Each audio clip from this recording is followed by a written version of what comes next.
All the candidates for City Council Speaker at a debate Tuesday night backed controversial police reform bills, and vowed to override a potential veto by Mayor de Blasio. The 5 candidates said they'd push through the Right to Know Act, which has been blocked from a vote by Speaker Melissa Mark-Viverito and opposed by de Blasio. "We've got to have a vote. We've got to let democracy happen," said Councilman Jimmy Van Bramer Ed Queens. Also on board with a veto override were Democrats Jumaane Williams and Robert Cornegay of Brooklyn and Mark Levine and Edanis Rodriguez of Manhattan. The bills would require cops to get consent before doing many searches.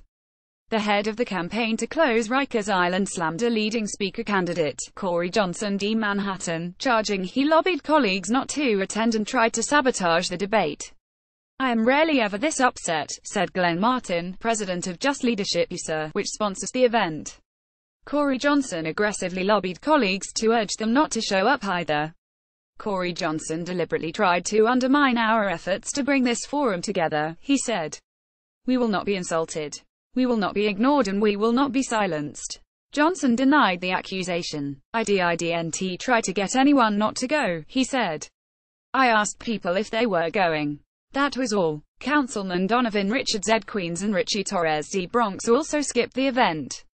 "To say I'm disappointed, to say that we've been let down is a bit of an understatement," Martin said. All the candidates also supported closing Rikers.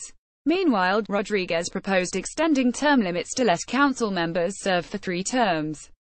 Term limits were extended under former Mayor Mike Bloomberg for both him and the council, but then returned to 2 terms. Rodriguez, who is already in his own 3rd term, said he'd pursue legislation or a charter change to add a 3rd for other council members. "I will be fighting for all my colleagues," he said. The 51 council members will vote on a new speaker in January.